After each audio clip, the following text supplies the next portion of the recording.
Today's show is sponsored by the ABV Barrel Shop. The ABV Barrel Shop is located in the St. Louis metro community of Arnold, Missouri, and is the world's first single barrel only liquor store. This business is owned and operated by Steve Akeley and Jim Fosnot. Head over to abvbarrelshop.com to sign up for their email and text distribution list. That way you'll know what they have in stock, what classes are coming up, and what barrel picks they have in the works. We are also sponsored by The Bar to Go. The Bar to Go offers a fully customizable carrying case that allows you to take your favorite distilled spirits or cocktail ingredients with you. Whether you're looking for yourself, a customized gift, or logo items for your business or event, The Bar to Go can help. Check them out at thebar2go.com. Use the number 2 when you type out The Bar to Go. Did you know Neely Family Distillery now ships its popular distilled spirits directly to you? To order, simply call 859-394-3258. Tell them the ABV Network sent you. And now, on to the show. Let's drink!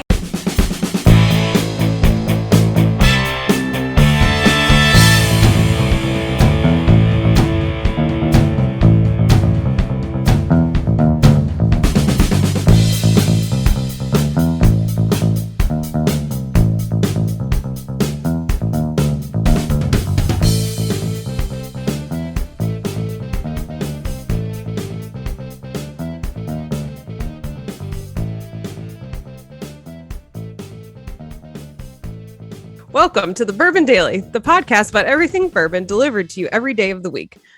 Today on the show, we discuss an heirloom quality chef's knife with the handle made from Pappy Van Winkle barrels. My name is Katie Joyce, today's fill-in for Miss Becca Sue. Please join me in welcoming my co-host Steve Akeley, along with our special guest, Darren McRoy. Hey gang, what's up? Hello, hello. Hello. Here we are again. So yes, the reunion tour and fun stuff. A small but mighty group today. So we're going to be talking about the Pappy Van Winkle chef's knife. What we think of that. We didn't discuss beforehand. I have no idea if people are going to assassinate this thing or they're going to love it or be, I don't care either way. So we'll see after the break where everyone stands on that. For right now, wanted to speak to Darren because he has something he wanted to talk about. What is that, Darren? What is something that you guys remember being super cool when you were a kid that now you're like, man, why did I think that used to be cool? Okay. Grown out of. Yeah, that's a good one. There's a million things like that. Whew. What did I think was so cool when I was a kid? Well, some of it, technology changes it. So like, I was super excited, like any kind of music related technology obviously is drastically changing with all of the generations currently. So what now vinyls are coming back is really cool now. But so like, even like in my time of growing up of making playlists and burning them on CDs was super cool. Right. And I still have some of these CDs. And I've held on to my CDs that I purchased throughout the years. I still have some of them in my truck. And the other day I was thinking, why do I even still have these? Like I stream everything on my Amazon Music. I don't know. Cars don't even come with CD players anymore unless you get it as an option. You search it out. Have one. But even my laptop doesn't have a way to play DVDs. Like I have to hook in an external device to do that. So I thought it was so cool to have a CD and like to do the design on the outside of the CD, either to color it in with marker or I had like a label printer for them. And now I'm like, oh boy, in today's world, like completely irrelevant for one and not quite as cool as I thought it was. Yeah.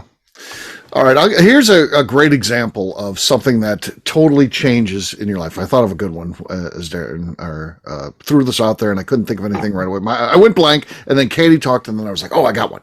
Like when I was like 3 years old, the earliest memories, I lived in a time in the early 70s at that point where there were still gas station attendants. You go and you get the full service gas. You weren't pumping it yourself. And the guy would come out and he'd get to work that cool, what I thought was very cool, the squeegee looking thing. I thought, man, he presses it down and then he scrapes it off real cool. And then when you give him your money, or no credit cards at that time, you give him the money, he had that little thing on his belt with the coins. Yeah. And, man, I wanted that job. That was it. That was my career right there. That's the job I wanted. 'Cause I wanted to wear that coin thing, and I wanted to work that squeegee thing. I thought that was pretty cool. And then if you asked to check their tires, they pull that thing out of their pocket on their thing. Check. I thought, oh, that thing's pretty cool too. I mean, everything about that job was awesome, I thought. So by the time, I'm 16 and driving it, it was all automated pumps like we have today. And being a gas station attendant would sound terrible. But at that time, everything about it looked awesome. So great. So, yeah. Or even you pop the hood and check the oil. It's cool. Awesome. I'm in. But yeah, not so much as an adult. But yeah, well, I thought it was going to be good. How about you, Katie? No, Katie already went. It's me. Oh, sorry. I have two.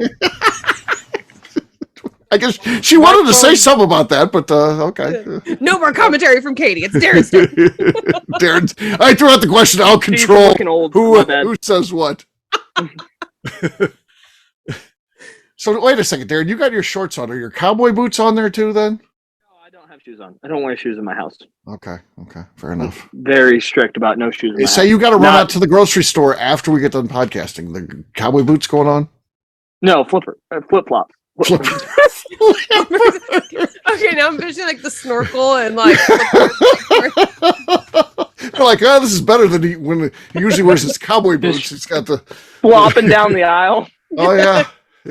We're just walking backwards so you don't trip, Right. Okay.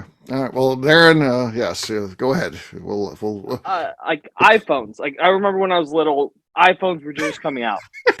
So like, damn it! Like I was like in college. Wow. I was later than that when they came out. Jesus. Okay. I was an adult working. Yes. All right. It used to be like the coolest thing ever, and then now they're just something that you have every day, and they're not as cool. But the real one, Katie made me think of that one. But like staying up all night, I used to think you were so cool if you could stay up all night. And now I realize you're just an idiot. Now it's cool. But like it's 9 o'clock and I'm done with all my shit for the day. I can go to bed. I was like, this is amazing. What was your time to go to bed when you were a grade schooler and your mom and dad set your bedtime? Mine was 9 o'clock. I would get to stay up till 9, and man, that was it though. Time to go to bed. Mine was 8:30. I could stay up till 10. Before it was like 8:30ish. Yeah, I think mine was 8:30 for quite a while, but it was 9 o'clock by the time I got to like older grade school. And then I remember in high school, so I went to a private high school, and it was about half an hour away from where we lived. And my parents, my mom was actually, I thought, quite reasonable in that I didn't have a curfew to be back home. I had a curfew of when I was required to leave where I was. And so because my friends, some of them would live 5 minutes away, but I was half an hour away. And so in order for me to then have the same experience as my other friends with curfews, so I would be required to like leave at midnight. Okay. And so I didn't have to be home at midnight. What I then turned that into as a teenager was I can leave at 12:15 and speed on the way home. You can squeeze an extra 15 minutes. The whole point that my mom did it that way was so that I was not speeding, so that I wouldn't be like, oh, I got to be home at midnight. I better speed to get there. Right. And I completely threw that out the window. But overall, it worked out really well. Okay. Cool. Okay. Did you ever get a ticket? Yes. I'm sure your dad was able to fix that, right? Being a lawyer, but still, then there's some admission of I was speeding because you got to take that home to your parents. Yeah, I had to. So I got a speeding ticket when I was 16 and 17, and so my parents then made me they printed out a label, and I had to put it on the dash of my Tahoe that said "Use cruise control on the highway." As a reminder to just set the cruise control at an appropriate speed and to not be speeding.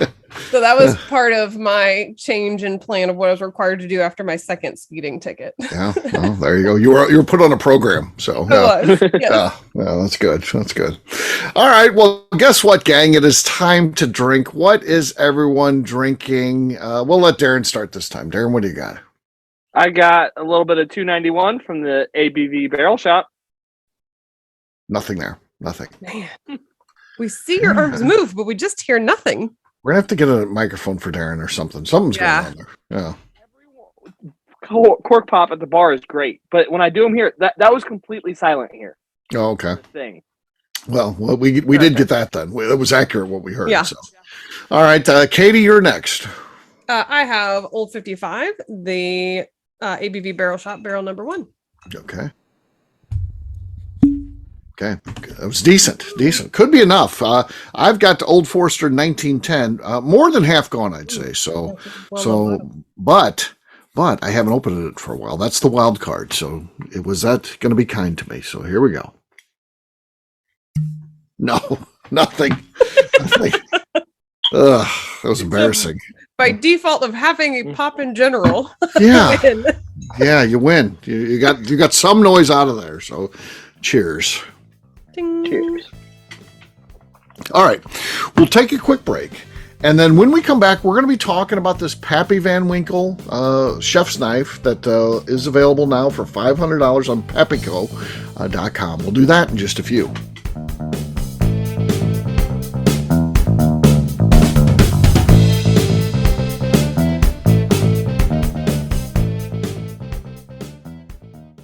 Let's talk about the people who make these shows happen. First up is the ABV Barrel Shop. It is the most unique shopping experience in the world of bourbon, as the ABV Barrel Shop only sells single barrels. Owners Steve Akeley and Jim Fosnot select. With over 100 distilleries on board to sell us barrels, we are home to the most unique and diverse barrel pick selections in the bourbon world. By signing up for our email, you will always know what we have in stock. In addition to the single barrels, we'll have a gift shop featuring ABV Barrel Shop as well as ABV Network merchandise. We are partnering with vendors like Art Eatables and Old Man Bay Signs to bring you unique items you can't find anywhere else. We'll also have a 24-seat classroom where we are offering educational and fun classes like Breakfast and Bourbon, a series where we pair donuts and bourbon, customer barrel picks, and opportunities to learn from master distillers and other bourbon dignitaries. Best of all, we feature a tasting bar where you can try before you buy. All of this is located in the St. Louis metro community of Arnold, Missouri. If you are in the St. Louis area, please stop by to say hi. If you're traveling in from outside the area, please take advantage of our hotel rates with the Drury Inn and Pear Tree Inn, less than a mile from our shop. This can be done via the links in our Visit St. Louis section on our website. Head over to abvbarrelshop.com to plan your trip. The ABV Barrel Shop. It's where single barrels live. Hi, this is Steve Akeley, owner of the ABV Network. We're sponsored by the Stave and Thief Society. This is where you, a bourbon enthusiast, can expand your knowledge and emerge a bourbon steward. In 2017, I completed my Executive Bourbon Steward certification. It's the most comprehensive bourbon certification program available and connects you with an expansive network of bourbon enthusiasts and professionals. Check out the full listing of in-person and online certifications and join the society today by enrolling at staveandthief.com. Okay, let's talk about the Neely Family Distillery. In 2018, I met Royce Neely at an industry event. He started appearing on our shows, and we became friends during my frequent trips to Kentucky. Today, he is amongst the leaders of young distillers leaving their mark on the bourbon industry. A visit to Neely Family Distillery yields insight on their unique family history, why their products are special, and gives you the opportunity to taste their whiskey, moonshine, and creams. Check them out at NeelyFamilyDistillery.com or visit them in Sparta, Kentucky.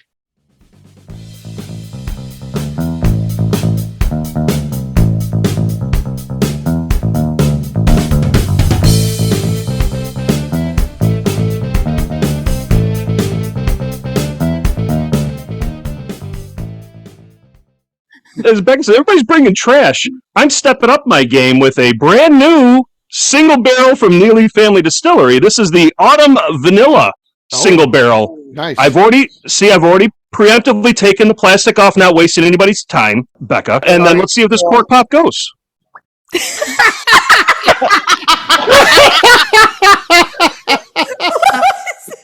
And welcome back to the Bourbon Daily. Today we are discussing heirloom quality chef's knife with a handle made from Pappy Van Winkle barrels.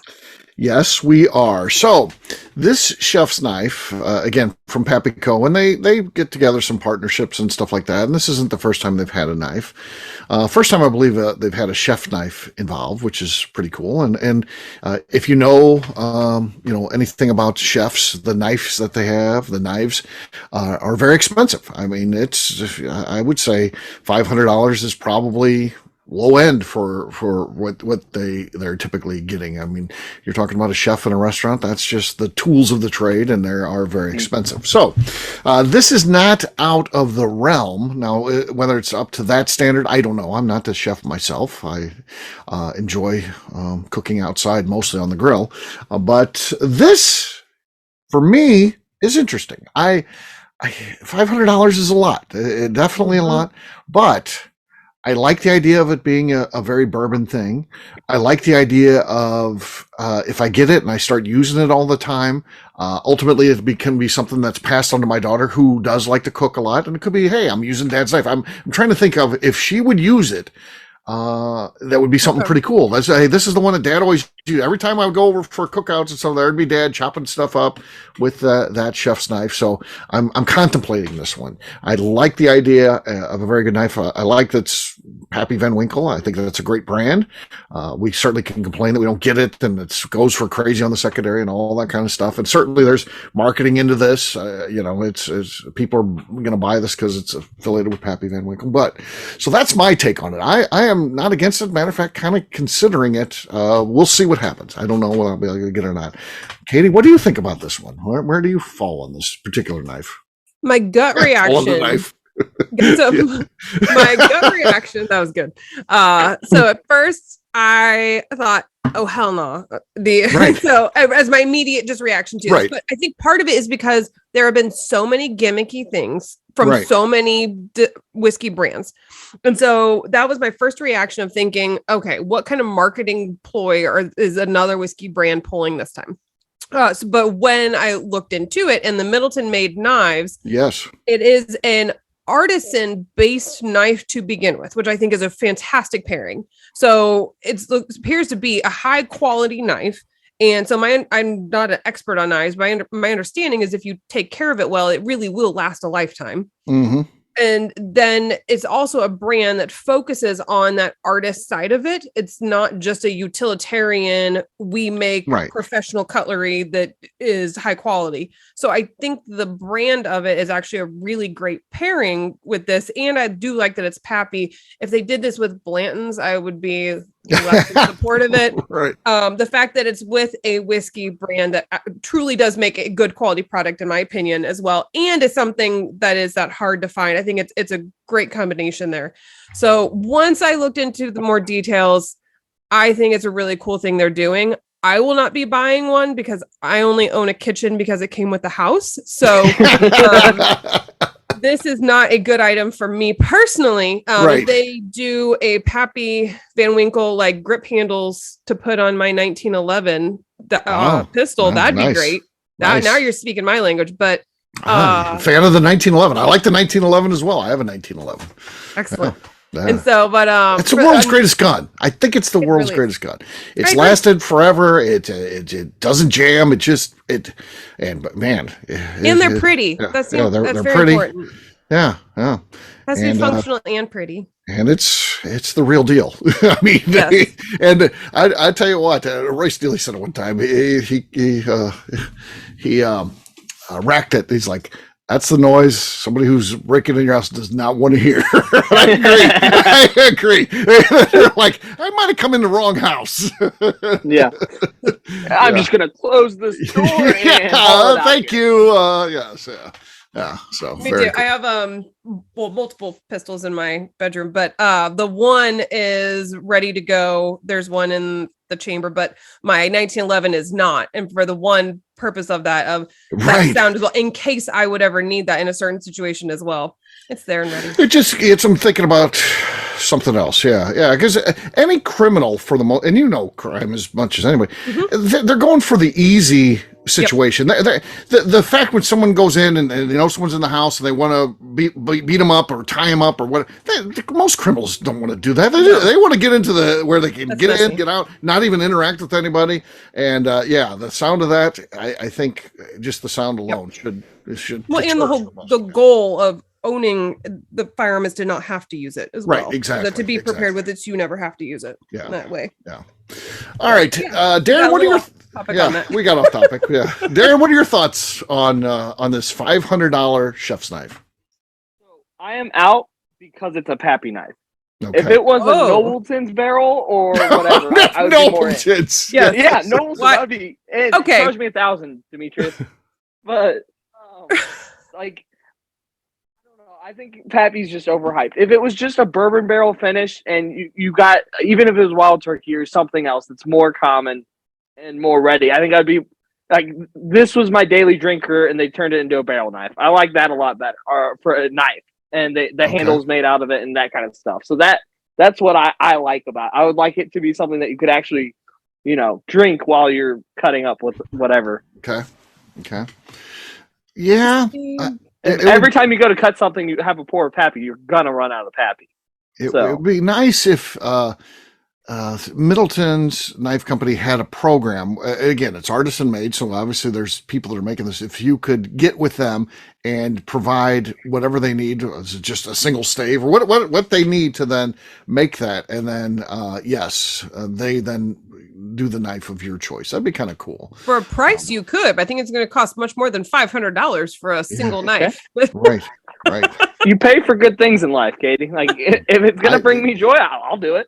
Yeah. They would, if someone was to make me a pen to use in court, that'd be great too. I love like barrel wood made pens. Oh, and I have one that has a bolt action for the mechanism of it. Oh, it's my favorite. I love it. The bailiffs always try to steal it, but you won't let them. You keep an eye on them. Oh, that's good. Okay. Well, we'll see what happens. We'll see. We've got one potential buyer here, one who may buy his own brand of one if he can get one made. You should talk to Lenny. I don't think wild turkey alone is special enough. I think like a certain product of wild turkey could be, but I think just any wild turkey isn't special enough for this. So I think kind of like if you would do a Jefferson's Ocean Aged, I think that would be, or does that make sense? Yeah. So I think, but I don't think you could do just like any wild turkey. It would have to be some specific limited. Here's what I know. And Demetrius Kane does make knives. He's got barrels. I assume that maybe if you told him you were interested in a chef's knife, and Demetrius Kane's policy too is throw me $100. If I can make $100 on something, I'm in. I don't. Yeah. He has that $100 policy. He's like, he ends up doing all this shit that he doesn't have time to do because someone offers him $100 to do something. $100 and make me a chef knife and see what happens. Yeah. I would buy. Okay. Can we do like? I wonder if you could do like pocket knives. That'd be handy. Oh yeah. Sure. I wonder how jealous Tony Vitale would be if all of a sudden you put on Facebook and you've got a Demetrius Kane chef knife. He would die. Because Tony likes to cook in the distillery every day, doing favors, bringing them cheeseburgers, everything, just trying to get one for himself. I'm going to talk to him and I'll see if I can get Demetrius to make me one. We'll see what happens. There you go. Well, now I know it's bar set $500. Yeah. That's just, no, 100. $100 for the first one, crazy expensive. Right? Why would and then when it comes out, you add a zero to it. It was only $1,000, guys. Yes. Yeah. Wow. That's cool. I need to get a good chef knife. Now, I did recently upgrade because I was using, what Target type of thing. And then I upgraded to one that was a little bit nicer, like $80. Now I haven't had it that long. So here's where I'm going to get into some trouble. So the warden will be like, you just got this one. But I'm like, but I can get this now. This is what I really need. So yeah, if someone needs a gently used chef's knife for $60, because let me know, and then I can. The other one was a breakup knife. Like you had to move on, you had to get something. Oh my god, a breakup knife. It was just in between. Knife. It was in between. So in between, yeah. I will say my current knives were whiskey inspired, and that Allison Park, who owns Bren whiskey brand. Yep. You put on an Instagram story about this knife set they had. And I was like, oh, those are pretty. And I was like, she has good quality things. I'm sure those are good. So those are the knives that I bought when I got my new house and I needed knives. So I guess that kind of counts, and they're whiskey inspired. Whiskey inspired, yes. Yeah. My global brand knives or whatever. Recommended, yes. Okay. Yeah, fair enough. So, man, I could use me a good chef knife, though. The warden listens. Father's Day is coming up. We'll see. This whole show is nothing more to me to try to get one of these damn knives. Father's Day. So there you go. $500 chef's knife. So yes, very cool stuff. And we'll see what happens with that. We'll wrap this one up as we always do by talking about where people can find us. Darren, we'll start with you. Where can people find you? You can find me on Instagram at the Bourbon Adventures. Also, very often at the ABV Barrel Shop. Fair enough. Katie. You can find me over on Instagram at Katie Proof.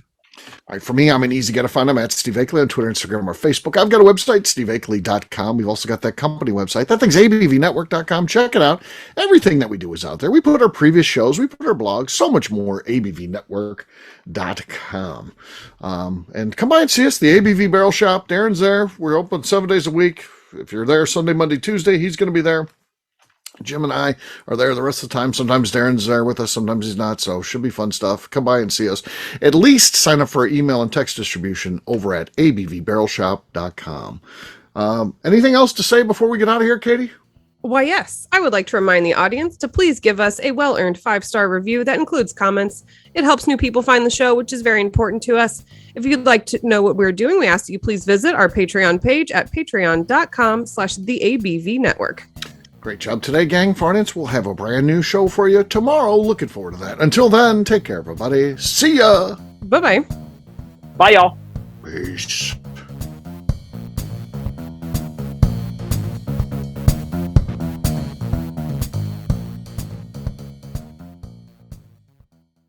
Before we finish the show, let's talk about some great companies that support the ABV network. First up is Moonshine Still Pro. Moonshine Still Pro has a full line of products to help the home distiller.